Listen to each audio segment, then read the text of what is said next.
A perda do processo de caminhar, que aconteceu quando os carros começam a se popularizar, representou o maior desajuste funcional da história da humanidade.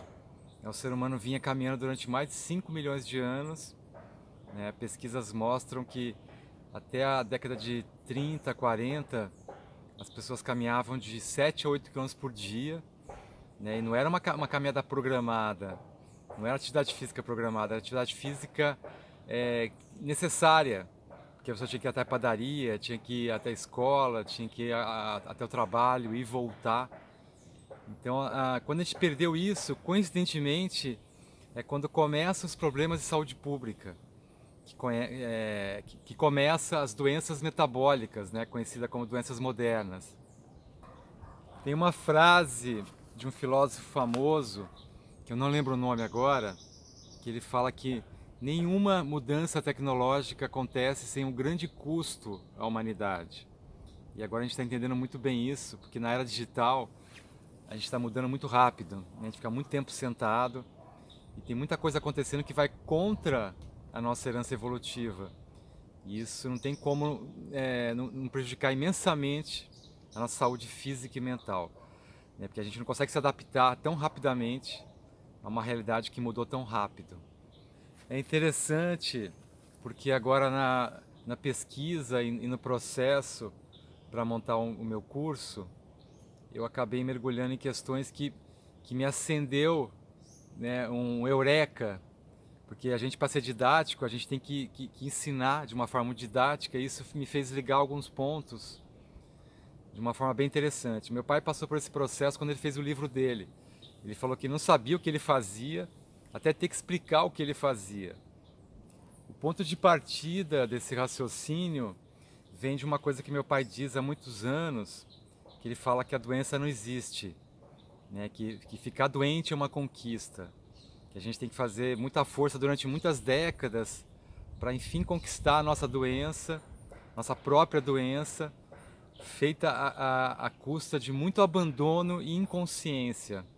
E então o que acontece? O Hermann Pontze, por exemplo, que é um antropólogo que eu gosto bastante, ele mostra que a tribo como os Hadza, que são as últimas tribos de caçadores-coletores, elas não têm nenhuma doença metabólica, não existe nenhuma doença moderna, nessa tribo, porque ela está muito ainda adaptada ao estilo de vida que vem de milhões de anos. Ela mantém esse estilo de vida, ela preserva esse estilo de vida. E a gente sabe hoje em dia que o estilo de vida é o fator mais essencial no processo da saúde. Ele representa 50% da pizza. Depois 20% a genética, 20% o ambiente e mais depois 10% dividido em vários fatores. E então, de forma surpreendente, ele também mostra uma pesquisa no Correio de Glasgow, na Irlanda. Acho que Glasgow é na Irlanda, né? Tomara que não esteja falando alguma bobagem. Mas ele mostra que no Correio de Glasgow, o que descobriu foi que as pessoas que trabalhavam no Correio de pé e que tinham muita mobilidade, tinham que andar bastante durante o dia, elas também não apresentavam nenhuma doença metabólica. Então ali surge um processo de entender a atividade física como uma coisa bem diferente do que a gente entende hoje em dia. Ele fala uma frase, que ele fala que a atividade física não é opcional, ela é essencial. Ela define a nossa saúde. E, ela não tem, e o uso dela não é para perder peso, ele levanta essa questão.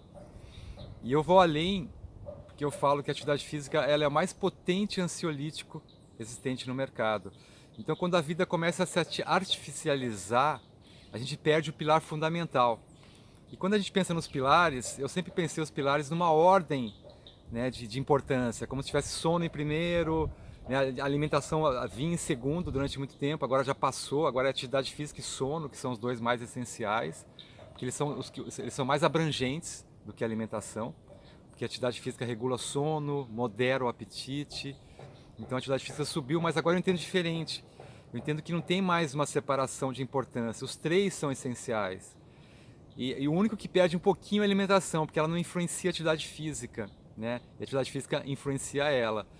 Então assim, mas eu acho que o justo seria colocar os três pilares na mesma ordem de importância, sendo que eu descobri nesse processo que eu venho fazendo já há 39 anos, que a atividade física é o pilar que puxa todos os outros.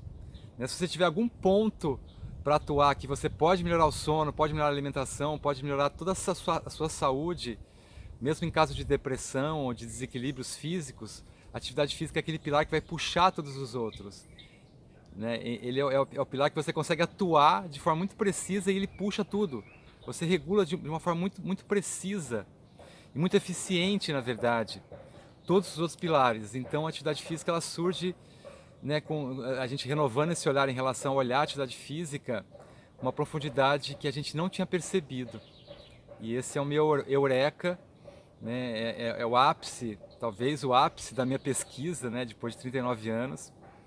E eu queria trazer isso para você e falar que o curso que a gente está fazendo, a gente vai ainda criar mais alguns módulos e vai depois, em algum momento, talvez o ano que vem, para comemorar os 70 anos do nosso método, a gente vai disponibilizar ele digitalmente para mais pessoas, para trazer essa visão tão autoral e tão diferente, né, de um profissional que atua no campo com uma visão generalista e integrativa que é cada vez mais rara hoje em dia.